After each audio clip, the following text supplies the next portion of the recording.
Welcome. It's your girl, Valerie Mason Chase. And this is one of those Sundays when we are beyond blessed because we got the Cookie Man with us this evening. For about 45 minutes. Why? Because of basketball? Hey, NBA playoffs, like the NFL. Got to go. Oh, you mean to tell me, listen, I have been a football, basketball, baseball, hockey widow tennis, for 41 years. Listen, y'all know that ain't right. Hey, Nicole, how you doing? Y'all know that is not right, but listen, that's the Cookie Man. Okay, I wouldn't give you a 5-cent nickel for any athletic activity, probably because I'm not very good at it. But hopefully, our conversation. Oh, he's coming on now, my nephew. Hold on one second. He said he didn't get the email. But anywho, I'm sorry, guys. I got a little bit distracted because I was looking for my nephew to be on. So anywho, here's what we're talking about this evening. And I have two of our fantabulous panelists with us. We have Miss Carmelita Hale, who is hailing from Georgia, the great state of Georgia. Say hi, Carmelita. Hi, everybody. Hey, Carmelita. And Carmelita has a wonderful, wonderful practice down there in Georgia. And her practice is called Carmelita's House. And John, you're mighty noisy there, son. You may have. I'm sorry. I was just moving things around. I'm sorry. I'm sorry about that. So you can obviously hear it. Okay, baby. Carmelita's practice is known as Carmelita's Couch, and Carmelita does wonderful, wonderful work with young women. And God bless her. God bless her. Amen. I think it takes a very special anointing to work with that age group, and she does amazing work. So it's Carmelita's Couch. And if you're watching on YouTube, under the description, you will find links for Carmelita, for John, and for all the others who are regular panelists here at Marriage Beyond the Breach. I also have one of our other panelists, Jonathan W. Chase, Esquire, who happens to be my son, my youngest child, who practices law. Why are you looking at? Oh, I'm sorry. Our youngest child. I know. I didn't do it. I only know of one. What's it called? Immaculate Conception. Yeah, and it I wasn't ain't you. it. All right, so our son. Our son, Jonathan W. Chase, Esquire, who has his own law practice. He is in Langhorne, but he also covers areas in Philadelphia and other counties as well. What other counties, John? I would say the greater Philadelphia region, like Bucks, Montgomery, Chester, Delaware. I'll go as far as Berks County, but once you cross over into like Harrisburg, I usually don't do much work out there. Okay. And tell people what your specialty is. Employment law, representing plaintiffs. Yes, employment law, but on the plaintiff side, okay? Yes, representing employees, basically. Employee. So if you are a corporation or something like that, he ain't your man. But if I wouldn't rule it out. That's just not where I get most of my work. If you pay me, I'll do anything. You pay me? Okay. Got you. Yeah. Got you. Watch out, baby. I got you. Here's my nephew.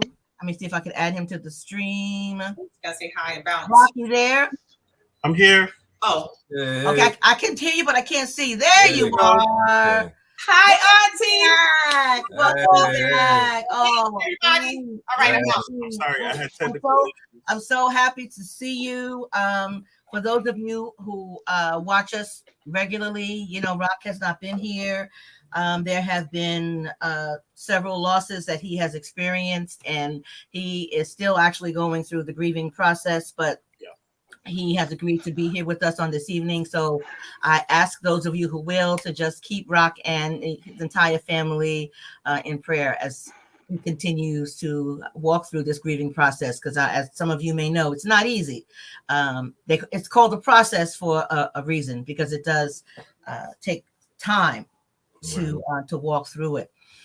So what we're going to talk about this evening there's a lot of chatter on the internet about what it means to be a man, masculine. You hear about toxic masculinity.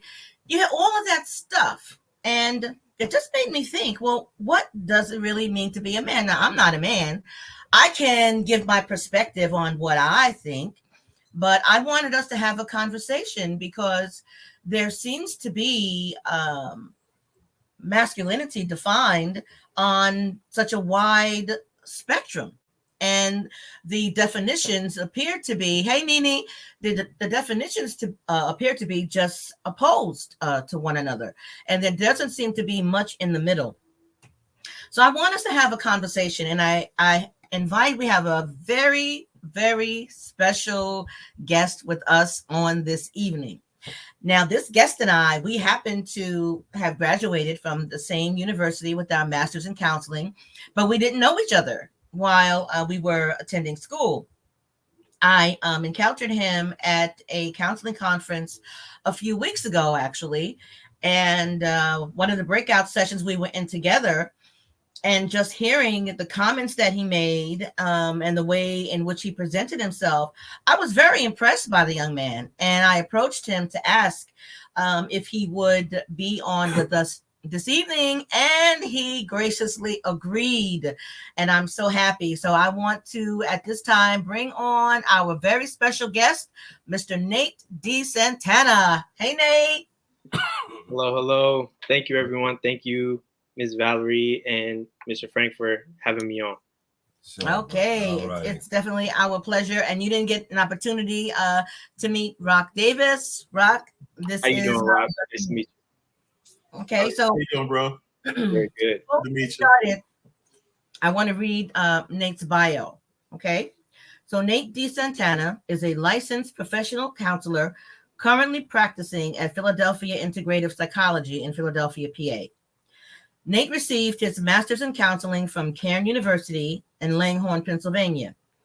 He has developed quality experience serving children, adolescents, and adults in various clinical settings, including residential, partial hospitals, inpatient psychiatric, and outpatient. Nate's style is CBT oriented and supplemented with various other approaches such as mindfulness, client-centered, and family systems-based. Nate's experience has led him to counsel clients in group, family, and individual therapy. His areas of specialization are trauma PTSD, depression, anxiety, and drug and alcohol addiction. Nate is also trained in EMDR, as well as the trauma self module and the stories trauma narrative module. Nate and his lovely wife, Evelyn, have been married for 6 years. So everybody welcome Nate.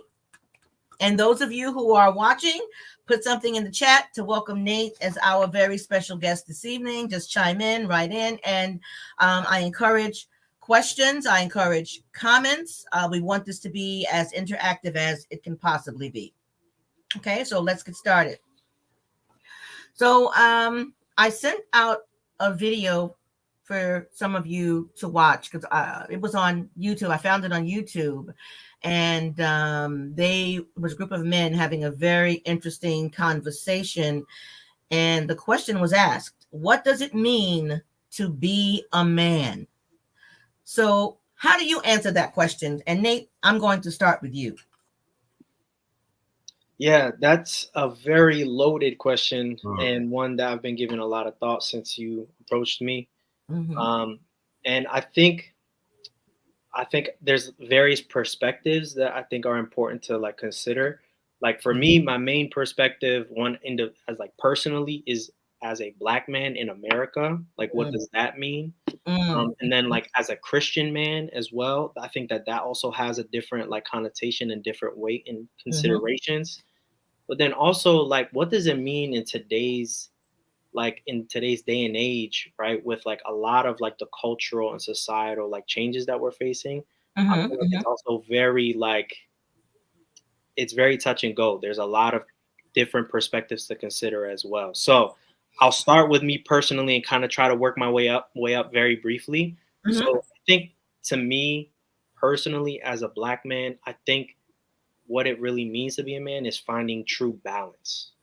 And I think balance means to find every part of who you are, genuine authenticity, to find strength and to find gentleness. That is to find intelligence and to find room for vulnerability in my emotions as well.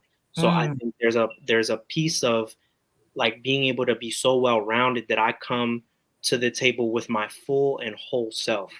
And I think that's what it means to be a man. And I think where I see what has really changed for me personally, and I think this like kind of will go into the other stages of like what I think is important in this conversation, is like I was always coming from this like position of like I'm never good enough because the world shows me that I'm never good enough.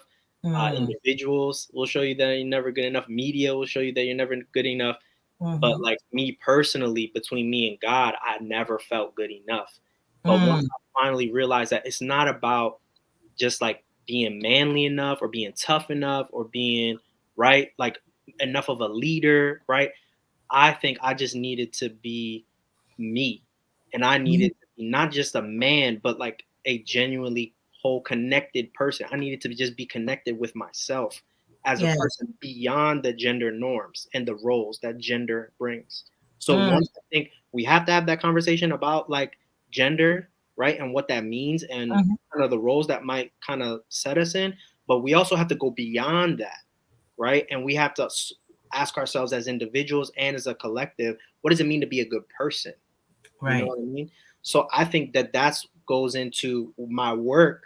And as a therapist, I think that goes into a lot of things about people coming in. And when I work with men specifically, there's a lot of conflict, a lot of tension, a lot of stress because people have these, I think, these issues that stem from, I don't know who I am, or maybe I think I know who I am, and it's over here, but the world and society and all these things, all these people are telling me I got to be way over there. And I'm over here, and how do I reconcile this difference? And it usually comes out in the form of depression, anxiety, like isolation, loneliness, anger, right? Anger management issues, emotional deregulation. It comes out as a lot of different ways. Substance abuse, alcohol abuse. It can come out in so many different ways because we don't really know how to answer that question, because the world is saying one thing, but a lot of people, a lot of men are struggling to fit this seemingly impossible task of like what it is to be a man. Because to be honest, I don't even think the world really knows, because the world is confused as well. Like society out there, social media out there, there's so many voices, as you said, right? There's so much clamoring that I don't even think anybody really has an answer for that for real anyway. And that's the problem, because people think they know, think that they're acting as on what they think other people might be perceiving them to be, but it's not genuine. And that's why I come back to on a personal level, and it travels through into my work as a therapist with other men of like, can we also have this conversation of like, who are you as a person beyond that gender? You know what I mean? Yes, that's good. That's good. I like that. Anyone else would like to chime in and give a response to that question? When you think about what does it mean to be a man, how do you respond to that? Well, I'm going to say that my example of manhood was cultivated by my grandfather. My grandfather was my biggest influence in terms of what manhood is. One who taught me. I was always taught a man who don't work, don't eat. I was always taught that's scripture. I was always taught that a man takes care of his family. His generation stayed at home. It was an example of manhood. My dad's generation or Uncle Frank's generation, a lot of fathers didn't stay home. And it created a form of a gap of young men don't know who they are. I had to learn. I was very fortunate to learn from my grandfather's generation, again, because he was my example. I identify as an alpha male. That doesn't make me more manly than anybody else, but in society's view, an alpha male is an overly masculine man. I don't believe that. I feel that, in our family, there are more women than men. And so I have to constantly find myself being in a position where I have to soften some of my advice, or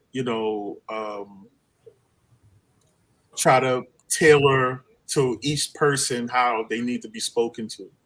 And that's just a learned behavior. But in terms of being the strong male in my immediate family, I'm recognized as the strong man in my family. That's where basically where I'm tailored at.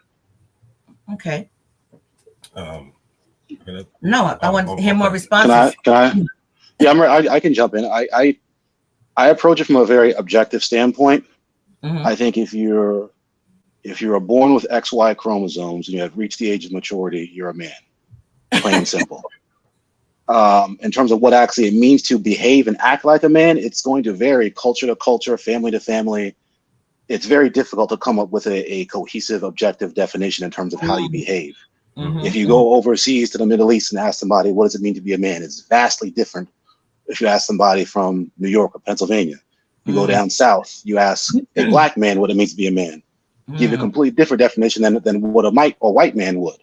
So I don't know if we can actually define it objectively, aside from saying if you have XY chromosomes and have reached the age of maturity, that makes you a man, at least on the surface level. Whether or not you behave it like one or embody one, it depends on who you are and how you were raised, basically, and where you come from and your culture and all that. And it seems to be changing in America, at least. It seems to be changing by almost the day or month as to what a man is supposed to act like, or what a man is allowed to act like, or allowed to behave, or how he's allowed to treat women and all that stuff. So, I mean, so that's sort of how I look at it. Yeah.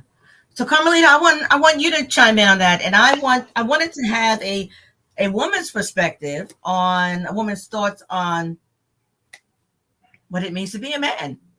Oh, okay. I did not see the video or get the link for the video, so I didn't watch what everybody else watched.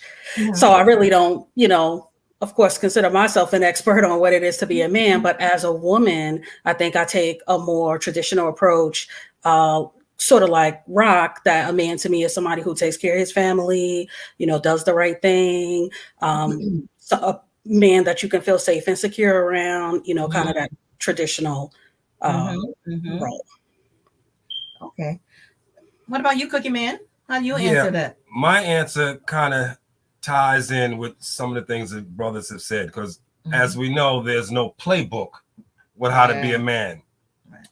And when the family dynamic is structured, you're taking cues from the men that are around you. Right. So it became difficult for me growing up to ascertain how I was supposed to conduct myself as I continued to grow into this manhood thing. And it became very confusing. All I remember kind of growing up and what I thought I should be as a man is like Jonathan. I'm at the age of maturity. I'm thinking I'm supposed to get married and raise kids, have kids, and go to work. Little did I know of all the other stuff that's required to being a man. Learning how to listen, learning how to conduct yourself, your behavior, which, as we know, my behavior was all over the place. So that for me, especially growing up and even to my adulthood, was difficult because I really had no idea. I thought I was a man once I graduated high school and got a little hair on my face or whatever the case is. I'm a man now. No, I'm far from it. And I think that evolution of manhood continues on for your entire adult life. Yeah. There's always things that change. And when you come into that mature stage and understanding of yourself, you have to be able to change, accept some things that you thought you were doing right all along. Now you have to take a back step and maybe change.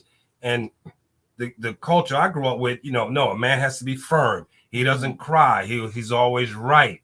Those things that, even though they applied as I was growing up, I found that I didn't have to not show my emotions as a man.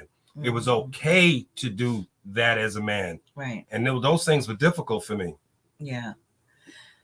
That's great. There are a couple of things that were said that really kind of stood out to me. One is, Rock, when you use the phrase alpha male, and personally, I think that is a positive thing, but for some others, it may carry a negative connotation, and kind of enhances the definition of maleness, or what it means to be a man. And Carmelita, there was a key word that you said that stood out to me, and that was safety, because that was huge for me in defining what a man was for me and who was manly. That was one of the factors in me marrying the Cookie Man, because of my past traumas. It was so important to me to be with someone I felt I could be physically safe with. So that factored into my definition of what being manly is. And I think it's difficult to have this conversation without bringing into the conversation what has previously in other generations been defined as manhood compared to what we are identifying it as now. How has it grown? How has it changed? What's the word you use? You use the word evolution, I think. Or how has it evolved? I'll take that. Okay. How has the definition of manhood evolved from, let's say, the 1920s until today in 2023?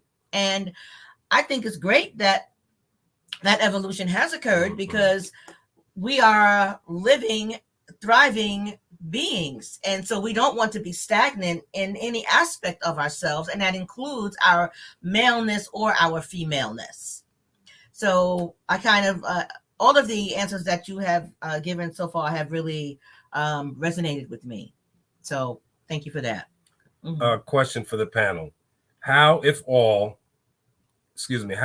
at all, do you think the Christian understanding of masculinity differs from the secular or worldly view? Anyone can take that today.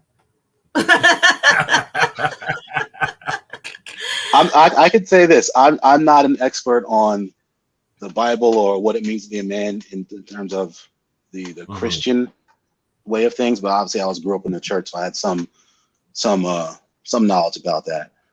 I don't think that the Christian view of the traditional Christian view of masculinity and the current secular view of masculinity, at least as it's perpetrated in like the mainstream media and all that stuff, and the news and wherever you get your information from, I think they're mutually exclusive to some extent. Because the Christian view of masculinity, it's incredibly traditional. If I'm speaking out of turn, Mom, please let me know. But it's very traditional. Right. But the current state of affairs, it's like the secular world is making a very concerted effort to separate itself from any notions of traditional masculinity. And if you just if you pay attention to it, if anyone who's let's say you have a big social media following or a celebrity, or if you make any sort of nod or gesture in acknowledging traditional masculinity, they'll try to cancel you. They'll say you're a misogynist, or you hate women, or some other nonsense like that. So I don't think they cannot currently exist together. It seems like the secular world is trying to break apart from Christian values and masculinity. And I think that's been happening a lot more at a lot more accelerated pace the last decade and a half, I think. Okay, that's good. Nate, how would you respond to that? Yeah, I definitely see what you mean. I do think that there is a way to to merge, I think, the idea of like secularism, and let me also like label that differently, of like postmodern thought with like what the Bible says. So yeah. And like maybe this comes down to a generational thing, right? I'm still 29. I'm on the younger end, but a lot of like my education at Karen and just and beyond as well, with like other professors that I've like encountered as well, like has really gotten me to really question like the utility of tradition. So like tradition, while has its function and use, can also have its own flaws that I think need to be unpacked and deconstructed, so that we can reconstruct something that's more useful and have a better sense of utility across the board. Yeah. So with that said, what I mean, all that to say in a plain way, I think that there's a way to have a postmodern mindset that doesn't assume that there's one way, right? Postmodernism is just questioning everything and saying that there is no one way to do anything, Right. and saying and taking that into the question of what it is to be masculine. Because traditionally there has been a lot of good things, responsibility taking, ownership of your own like individuality, right? Like a lot of like traditional old, schools of thought. That's good. But within that, we also have themes of underlying misogyny, racism, all these things that also come with tradition, quote unquote, right? So like my goal or my like takeaway is to say, okay, how can we question the tradition, and how, like, what does the Bible really say? Does the Bible really support all of this tradition? Or are we just kind of like going with it because we've been going with it for generations, and we're kind of just overlooking what the Bible's real intent was behind it? You know what I mean? Yeah. So that's just, I think that there is a way to do that. I think it's very nuanced though. And I think that's part of the problem, is that from going from one end of the spectrum to the other, we're swinging like too hard and going like, okay, like to John's point, now we're going to come any even like notion of masculinity, we're going to completely go all the way over here and be like, no, we don't want anything to do with that. And kind of throwing out, as they say, like, what's that saying? You throwing out the baby with the bathwater? Bathwater, right. Yeah. So I think that is like, to John's point, I think I see it that way as well. Yeah, that's good. That's a great point. And I just want to give a shout out. It says V Rosario. I'm assuming that's my girl Vanessa. So Vanessa, thank you for watching. And anyone else who's out there, feel free to ask questions, put comments in the chat, whatever. We want this to be as interactive as we possibly can. Did anyone else have a response to that particular question?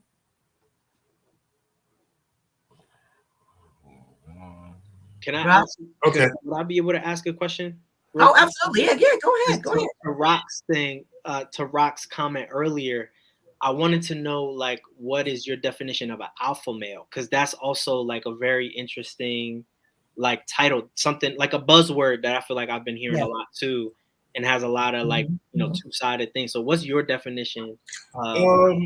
Alpha males are men who don't conform to feminized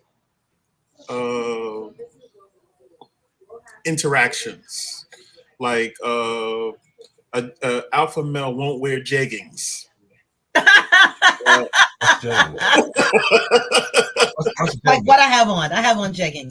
Alpha male. I wouldn't wear them either. Alpha male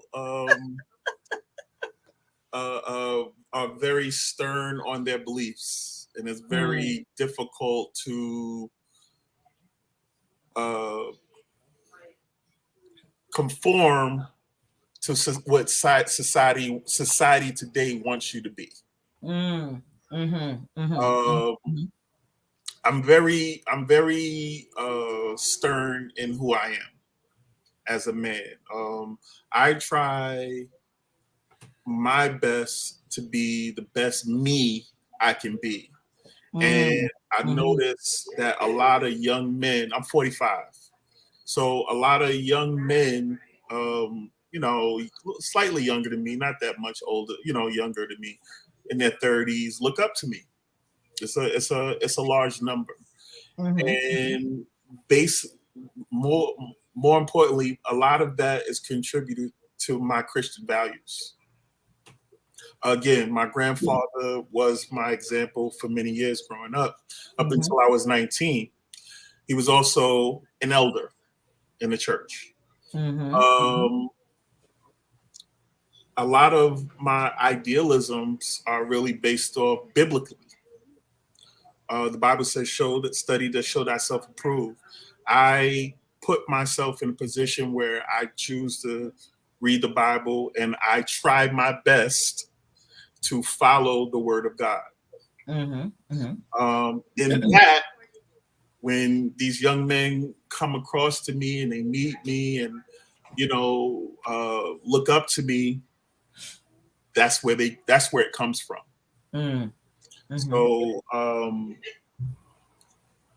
alpha male, yeah, I mean, it's really again, it's a loaded thing for me as well, because even alpha male evolves. The word alpha male evolves over time as well. I mean, the world is constantly changing, like we all said, but it's just certain things I'm not willing to conform to that I feel are feminized. Got it. I got it. Now, I just started getting my feet done, and I like it. I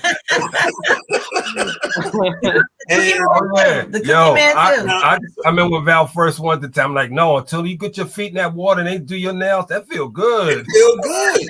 And let me add something to that. Is if you are a true alpha male, right? You can confidently get your feet done and not give a damn what anybody else thinks. That's part of being an alpha male. Well, that's where the evolving comes in, right? Because right. Some alpha males who are older may challenge you on that. Right, that's true. That's what women do.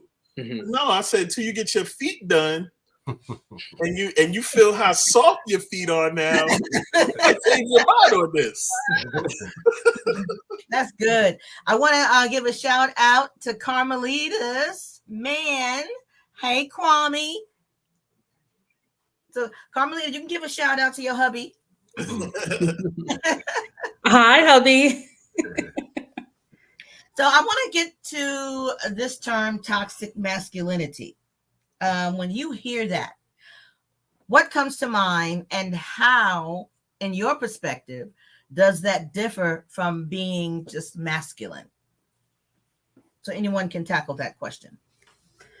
I think for me, when I think of toxic masculinity, I think of a man that's not in touch with his feelings, doesn't acknowledge or consider other people's feelings, especially women, and thinks that women in particular should put up with sort of whatever it is that he wants to do because he's a man and he has the right to do that, and she's a woman and she should just take it. Okay. Who else wants to share what comes to mind for you when you hear that term toxic masculinity? Because that's a buzzword nowadays. So funny enough, I just had this conversation with some of my Muslim brothers. And I told them that I felt like they kind of promote toxic masculinity behavior. Through some of them, not all of them, some of them, their faith allows them to put themselves above their wives. I just don't believe in that. I don't like a weak woman. I don't have a weak woman. I have a partner. I believe, having a partner is important. The same way I encourage her, she encourages me. But at the same time, I'm still the head of my household. Right. I still lead. I lead the way God would want me to. And that's the difference between masculine and toxic. It's nothing toxic in my home. My wife feels comfortable that she can tell me anything that she's feeling, or We can compare notes with each other. I listen to her, which is more importantly, and me listening to her has actually helped me elevate in my own life. So there is a very big difference. Yeah, so I think when as you're saying, Rock, when you say your wife feels comfortable, or I like to use the word safe, it's a safe place for her to come and talk to you and share her concerns or worries or whatever. Absolutely. First of all, I don't want my wife talking to somebody else about me when she can talk to me. And a lot of my Muslim brothers, their wives can't do that. And I told them, you wonder why you're unhappy? It's toxic. If your wife can't come to you and she can go to somebody else, that's a problem. Yeah, you're right. You're absolutely right. That is. Okay. I agree with that. I agree with that a lot, especially because it comes back in my mind. The way I like conceptualize it is, again, like that part that I was saying of like being balanced, right? Like I think men in culture historically and in today's culture have like a big role or relationship with power and strength. And I think when that relationship becomes unbalanced, that's when we start to like project that power and strength in a way that's negative, and we push that down onto other people. So like we'll step on other people and make them feel less so that we feel good, right? We'll, in marriages, we'll make our wives feel less and say, no, it's my way. And we get that macho bravado type thing going because we want the power. We have that moment where we want to be in charge and we want to take charge instead of trying to serve and get and build trust and build safety, like Carmelita was saying, and then move from there. So I think that toxic masculinity is the disequilibrium of a lot of the traits that we have as men. Yeah, that's good. That's good. Speaking about toxic masculinity, when I think of that, I think of it as kind of on the other end of the spectrum of an alpha male, even though some people may link them two together, because even though a man is an alpha male, at least in my perspective of what an alpha male is, there is still room and space for his partner to accept input from his partner and not just dismiss it out of hand because, hey, I'm the man and I'm in charge. Okay. And in a toxic masculinity situation, there's no room or there's no space for that. It's just my way or the highway, and what I say goes. And I don't have time for you and your emotions. Remove emotions from the equation. If you're going to talk to me, but leave the emotions at the door. A toxic man would say that. From my perspective, what I think of an alpha male would not, because an alpha male can be strong and sensitive at the same time. And I think that is, for some men, a delicate balance that is difficult to navigate. You think so, babe? What are your thoughts? Absolutely, because, as I think back of our years together, like you said, that when we had conversation, why are you getting upset? Why are you crying? There was a point I didn't want to hear all of that. Yeah. I didn't understand the importance of listening to that and Val feeling comfortable if she wanted to cry or was emotional, whatever the case is. It's you had as an alpha, because I kind of figured I thought I was an alpha male. Baby, you're an alpha male, great. But again, like I said, there, even though I might have conducted myself as I got older and started to understand things, there became room to understand and be willing to accept those emotions. Because even recently we were having a conversation, and I saw the look on Val's face, and my first reaction was to say, well, why are you doing that? But because of that room to grow and the growth that has taken place, I was able to say, okay, what's going on? Talk to me about it. As opposed to getting angry, because I used to always get angry if I saw a twisted lip or you ready to cry. I don't want to hear all that stuff. This is true. This is what we're talking about. This is what happened. Let's move on. But that can't be the end of it. It never was.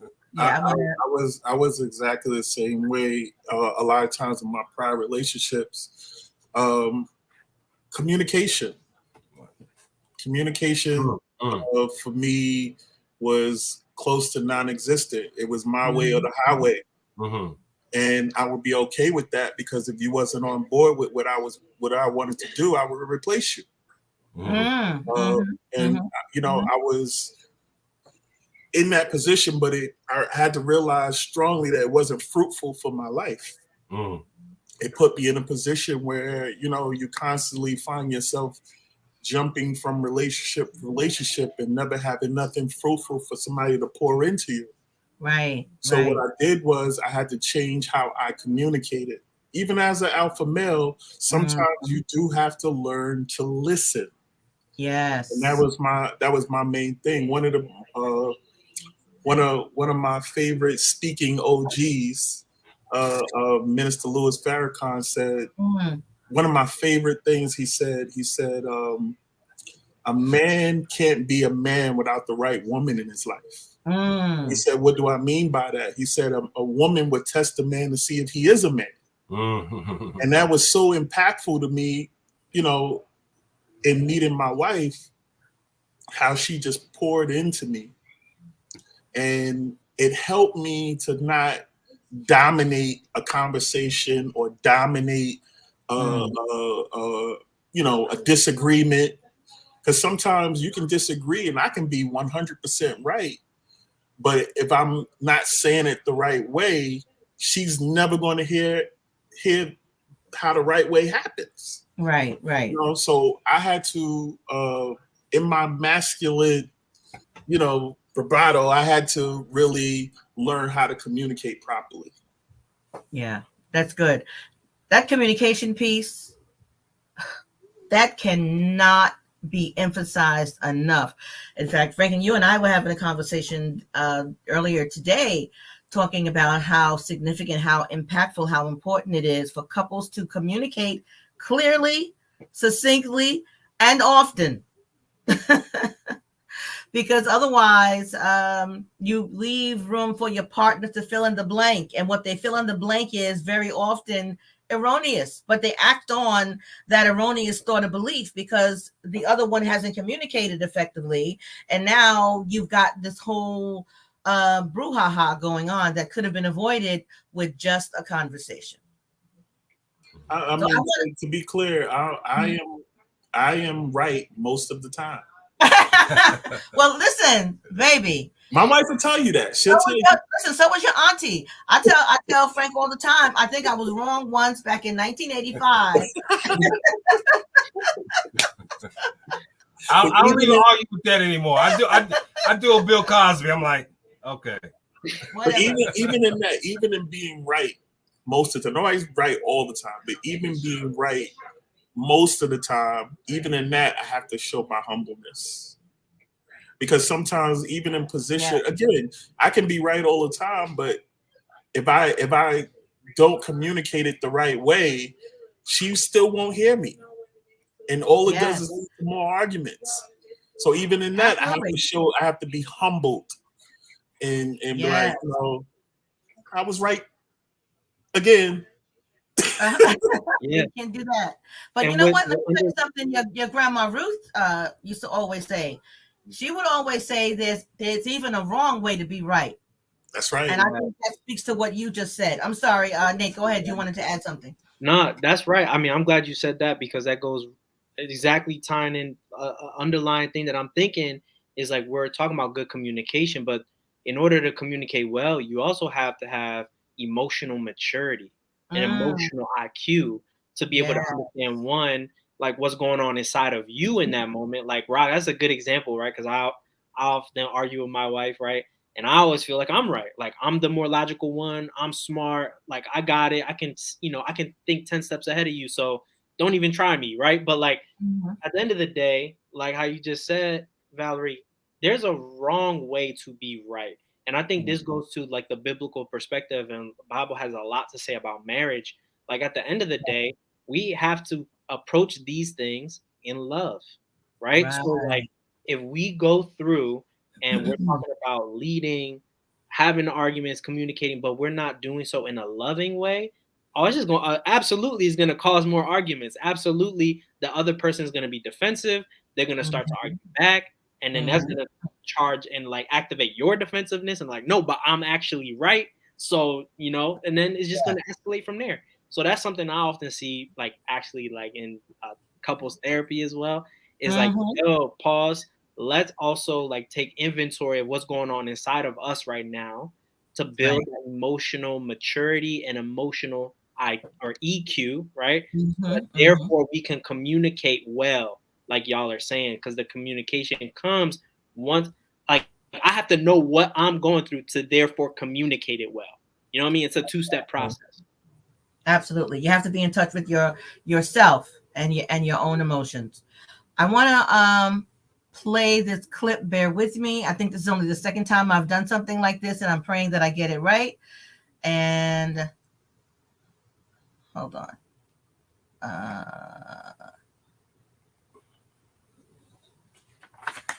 Okay, wait.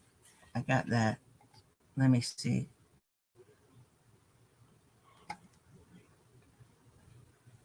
Hopefully it'll go right. Everyone needs to have this tool to protect their home and their loved ones. This new military flashlight is basically a high-tech baseball bat, but okay.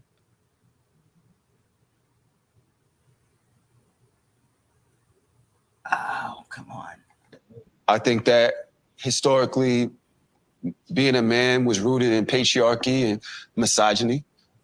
And now we realize how harmful that has been over the years. And so we don't really know how to define where we're supposed to be. And I think the reason that they're saying is a crisis is because the box has gotten so small for just being, say, straight, just being a hetero, right? Because if you do anything, women judge you. What do you mean anything? If I dance a certain way, or if I wear my hair a certain way, if I dress a certain way, they go, real men don't do that. Real men don't do that. And so you get scared to move a certain way because you don't want to get judged or outed out of the accepted part of your community. And I think that kind of has us in an uproar and we don't know where to be. Like, where's the safe place to be for men now? You know what I mean? And it's kind of disturbing. You know, Okay, hold on. I think I have to stop sharing and get back to where I was.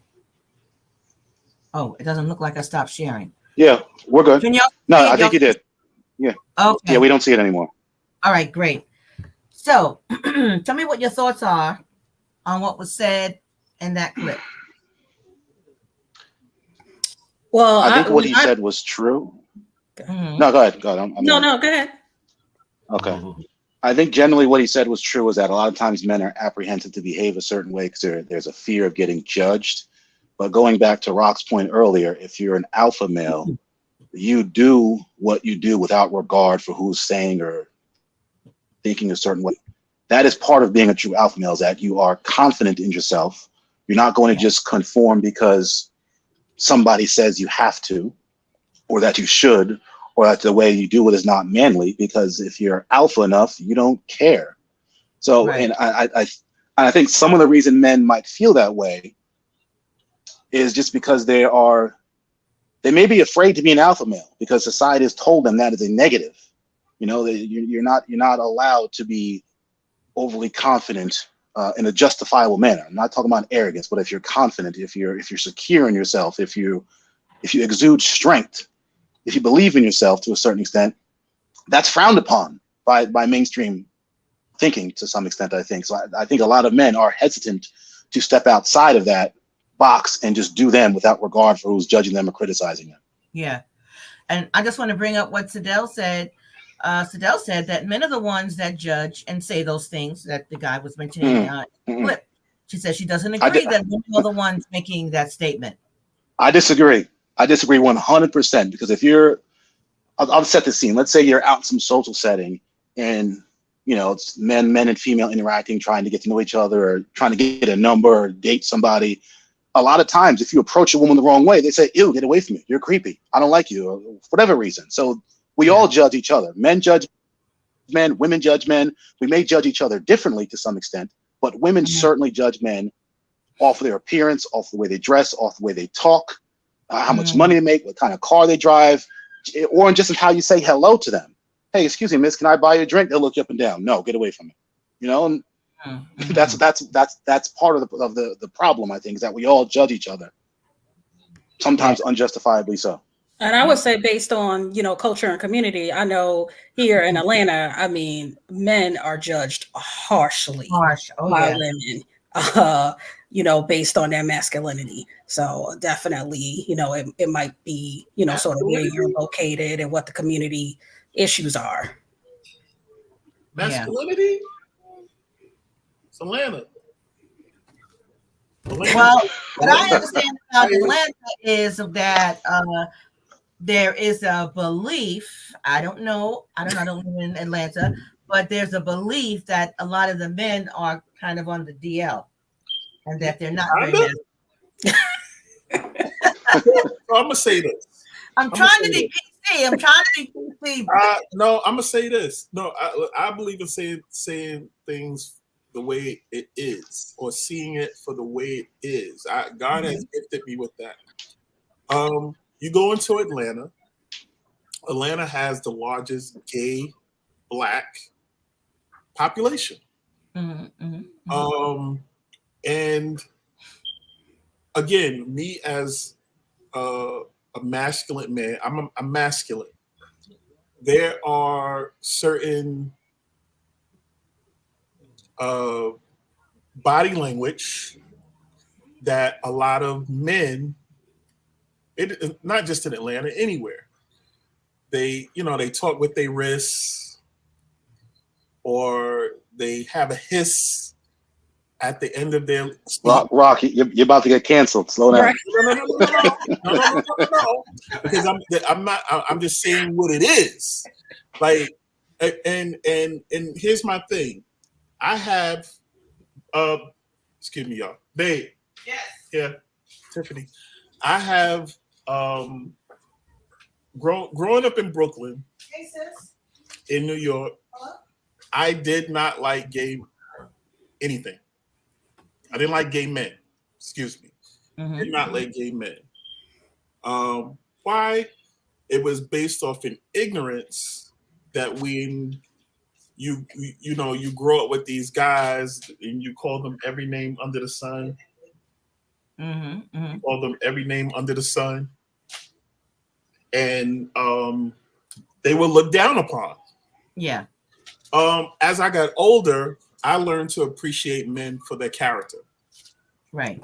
I have today a number of gay men that I befriended, I love, I support. They're my brothers. And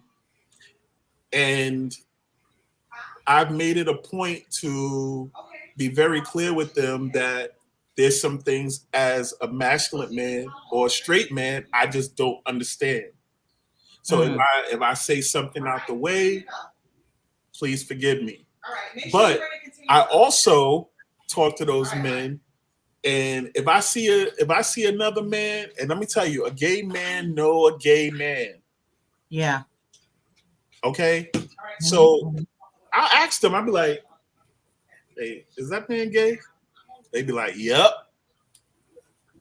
It's a feeling. They know. A gay.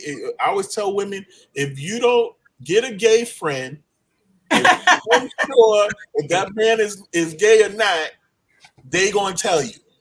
Yeah. For me, I know I just know how men's movements are, or how I believe a masculine man's movement is supposed to be. Got it. That's just me.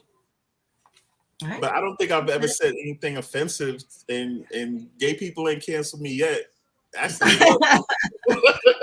you working on it, Rod. They love me, but I mean, no, that's just my honest feeling. Like, gay men that I mess with, I have a problem with flamboyant gay men because I feel like it's an act. And I'm like, you're still a man. Yes, you're gay, but you're still a man. Yeah, so, and girl and calling each other sis. I just don't agree with that. I don't have a problem with that. Maybe because I'm a woman. I don't have a problem with that. I don't even like when women do it. I don't like when women call each other as they want. Hey, King. Like, King? Like, what happened to us? Like, So, Rock, let me ask you a quick question. Yes. So, going back to like your definition of alpha male, and like John, I think you kind of hit on this too, like the confidence to be able to do anything regardless of what other people say, right? But like, so to me, I'm kind of trying to understand, okay, where is that line? Because let's say, let's go back to your example, Rock. What's the article of clothing you said? Like, it's not spandex. I won't wear jeggings. Yeah. Let's say I'm a man. I'm a masculine man. Yeah. I'm so efficient, and I'm gonna wear jeggings, right? And I come up to you and I'm like, "Yo, what's up, Rock?" And I got my jeggings on. So that's what I'm saying. A masculine man won't wear jeggings. No, an alpha man. I'm sorry, alpha. I meant an alpha male. An alpha male won't wear jeggings because he's just confident in what he's doing. It's just for a fashion, and that's it. Confidence is one thing, but it's feeling like you're conforming to anything feminine. Like a alpha male won't carry the purses like these dudes do. Okay, well, hold on. I just want to step in here for a minute, and here's why. Because I think you guys are kind of saying the same thing. One is an alpha male, and his confidence will allow him to wear jeggings, leggings. What do they call those pants? Those tight pants, whatever they are, will allow him to wear that. What do you call them? Skinny jeans. Skinny jeans. Yeah, because his confidence will allow him to wear that and not give a crap what anyone says. But here's the thing: when you talk about something that is feminine in attire, what about men wearing a dress or something that looks like a dress? Well, an alpha male will not wear a dress. I don't agree with that. Here's why. Because especially if we're going to talk about, if we're going to look at something from the Bible. Okay. And what were the men wearing back then? Not a dress. Well, it looked like what we would call a dress. No, that's what we call a dress now. Exactly. What they were wearing weren't dresses. They weren't dresses. Because technically Muslims wear that today. I know they do, and they're manly. And some of them are. I can't say all of them because I don't know all of them. But then when you go to somebody like a Young Thug who wears a little girl's dress with flowers on it and said this is fashion, well, that's different. An alpha male will not wear that. Okay. And I'm not discrediting him as a man because he will tell you I'm a head of my family. I pay, I pay for my kids and whatever it is he does. I don't want to take that away from him and not call him a man. Right. Still a man, but an alpha male will not wear a dress, will not kiss another man on TV for a check. There's certain things I could never conform to because it's just not in me to do it. I got it. So I want to get to this next question because it's a phrase that I heard. Actually, I think the first time I heard it, one of my clients mentioned it, and I want to get what your take on it. And that phrase is big dick energy. What is that? That was really what I was kind of gonna go into with Rock. Was like, okay, maybe what if there's a distinction between that? So what if they're not an alpha male, but is that confidence to rock, a skirt or jeggings or whatever? Would that be considered then big dick energy because they just have the confidence to pull that off, and that's what that is? But it's separate from being an alpha male. No, well, no. Big energy is that you can walk comfortably in a room with a bunch of other males and feel like none of these dudes can touch you when you want a certain woman in the room. Like none of these other dudes compare to me. That's not the same as alpha male. Right. Alpha male is a presence. Like when I walk into a room, I'm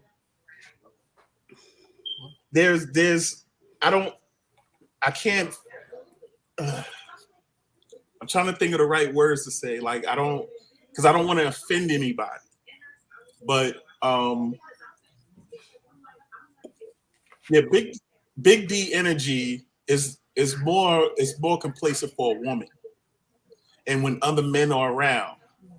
So a guy could be sitting at a table on a date with a woman, and let's say I know that woman, and I comfortably walk up to the table and talk to him, say, hey, how you doing, blah blah blah. Then I start talking to her like he doesn't exist.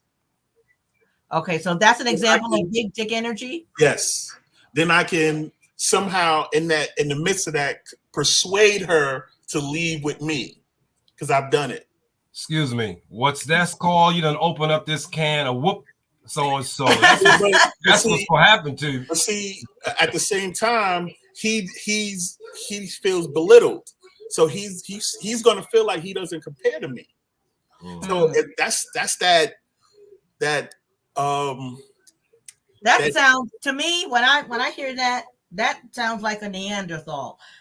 You could call it a big energy. Somewhat. You can call it alpha all you want to, but to me that sounds like a total knuckle dragging, mouth breathing Neanderthal. Yeah, I mean, some of these guys will put themselves in a situation where they're prepared for all the smoke. So I was one of those dudes. Like if I saw something that I want, I know I can get it. It didn't matter who was there with her.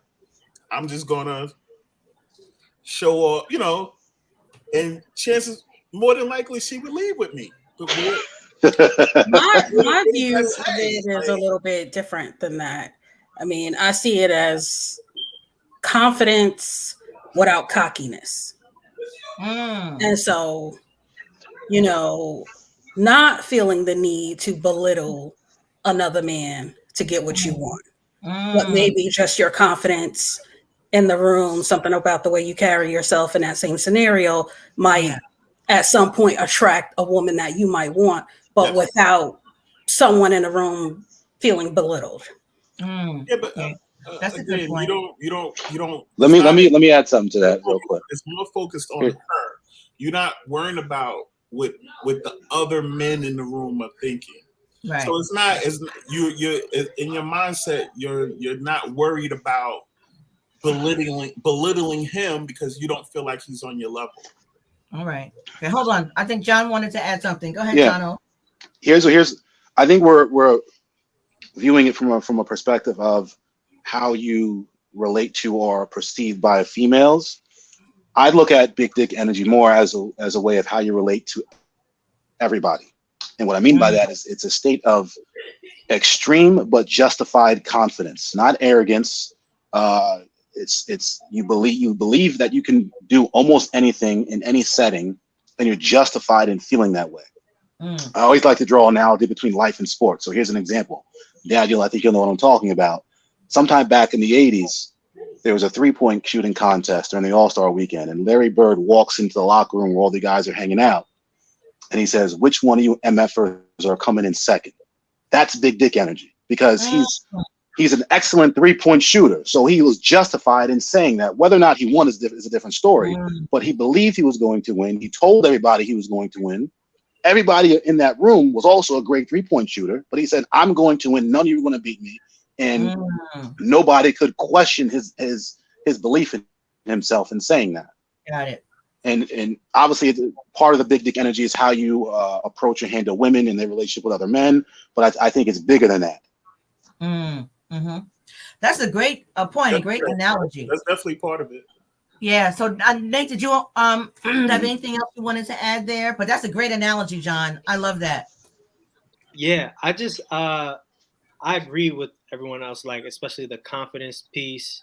I just find it interesting because being active kind of on the Twitter sphere, I often see this term used by women to describe men, which I think is really interesting. But I also think that men have an interesting way of, like, I don't know.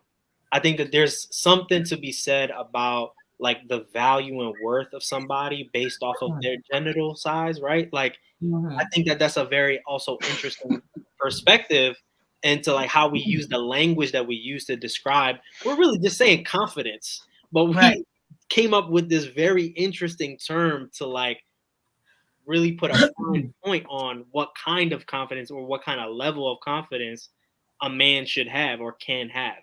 You know what I mean? So I just find that really interesting on like the different dynamics. But I think that big dick energy or all that, I think it's just like I find it more of like a Gen Z type of way to describe things. You know what I mean? Because I see a lot of teens kind of come up with a lot of slang and different ways to like say things. Yeah. That's like a very like Gen Z type of approach to trying to describe very like basic concepts, but in very creative ways, I guess, Yeah. That's a good point. What do you think about that, Cookie Man? All the answers fit someone's narrative. I was going to touch base with John to talk about that confidence level when you made that correlation to Larry Bird. He walked in the room, didn't even take off his warm-up jacket. That's how confident he was. And I, to make that analogy, the thing, I've been in those situations where it wasn't about trying to disrespect anybody. It was just having the confidence in myself that it exuded. It came out of me. You could see the aura. Absolutely. And I didn't have to say anything. People just knew this guy is confident. They might not know about what, but it just exuded. It's like, excuse me about the light thing. When someone drinks a lot, it comes through your pores. Right. That's what was coming through my pores. It wasn't about the size. It's not about the size of your penis. It's just something you exude from confidence. And I just want to say, let me just add this real quick, babe. You demonstrated big dick energy before that phrase even existed. The night we met, because the night we met, I met him first, and then I met another guy, and I was on the staircase or somewhere talking to the other guy, and the other guy asked for my number, and I said, no, you could give me your number. He didn't have a pen. A guy was walking by. He said, excuse me, brother, can I use your pen? It happened to be Frank. And Frank said, what? You want a pen to get her number? And the guy said, yeah, bro. And Frank said, oh, no, you can't have her number because she's with me. He took me by my hand, and we've been together ever since. That's my point. It's big dick energy right there. That was my point. You don't care about whoever's in the room. I want her. I'm going to get her. Yeah. You don't care about it. 42 years ago. And you can't have my pen. Give it. But I find that a lot of men use money as power. Yeah, that's true. That's very true. Finance. And it also makes them feel like they have big D energy. Yeah. They feel like, when I used to go to the club, you go out there and they be out there in they nice cars posted up, didn't even go in the club, but they'd be outside with they nice car, and they know they got a couple of dollars in their pocket, and they gives them all the energy in the world. That's right. They feel like they can get anybody they want. So I know, I just want to be respectful of time. We've gone over 8. I know. I always say we're going to try to stop in an hour, and it doesn't always happen, especially when we're having a great conversation like this one. But what I would ask, if anyone has any final thoughts to just kind of encapsulate everything that we've been talking about. And Nate, I'm going to defer to you since you are our very special invited guest. No, I mean, I really appreciated the conversation. Thank you again, both, for having me, and everyone. I appreciate the thoughts. I think this is an important conversation we need to continue to have. So I appreciate just this, like, intentionality, like trying to set aside time and have a platform to really talk about it, different perspectives. But yeah, I think at the end of the day, we need to, like I said, really have this conversation and go beyond as well and say, because we need to bridge the gap, because I think that there's a lot of like, especially nowadays within the world of social media, we're having a lot of these conversations behind the screen. Yes. Right? And there's a lot of like nuance that's being missed, especially between women and men. And I think that there's a lot of arguments and, kind of like the whole, what do you bring to the table kind of conversations that I've seen time and time again. But I think things like this need to be done more and had more, so that we can really find a way to bridge that gap. Right. Yeah. Because if we understand what masculinity is, then by definition, we're also kind of saying what femininity is as well, on the other hand, right? Two sides of the same coin. And if we can really come to a good understanding of what both of them, then we can kind of come together as a society and fix a lot of the problems that we have. Thank you. And Nate, I appreciate you. And there are some other episodes coming up that you're going to be getting an invitation to.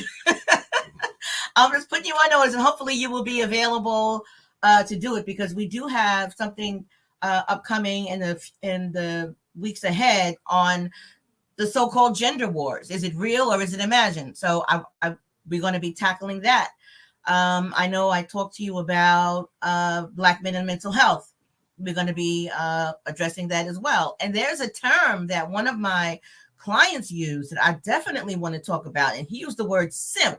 And I had no clue what he meant. And then he was trying to break it down. And I want to talk about that. What is a simp? And is this person a simp, or is he just what we as women would call a damn good man?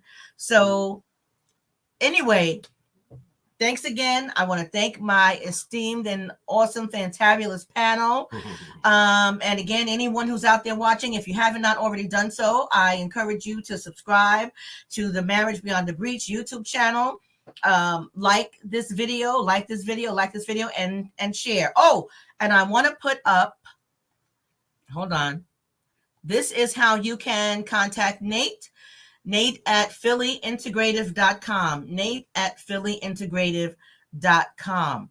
That is where Nate is currently practicing, but there are plans to branch out on his own. He will be starting his own practice soon. So reach out to Nate. He is an awesome counselor. And I know he is, because he graduated from Can University, okay? And Can don't put out nothing but the best, right, Nate? That's right. Absolutely. I have to come up with the term for the male graduates of Cairn, because the women, I call us Cairn cuties. So I don't know what to call the guys. So you're gonna have to help me out with that, brother. Yeah, I'm gonna get back to you on that one. I'm gonna get back to you on that one. So again, thank you all for watching. God bless you. God bless you. God bless you. And the Cookie Man and I, we will see you next time. Peace, y'all. Thanks. Okay. All right, see y'all. Good night. Let me hit end broadcast.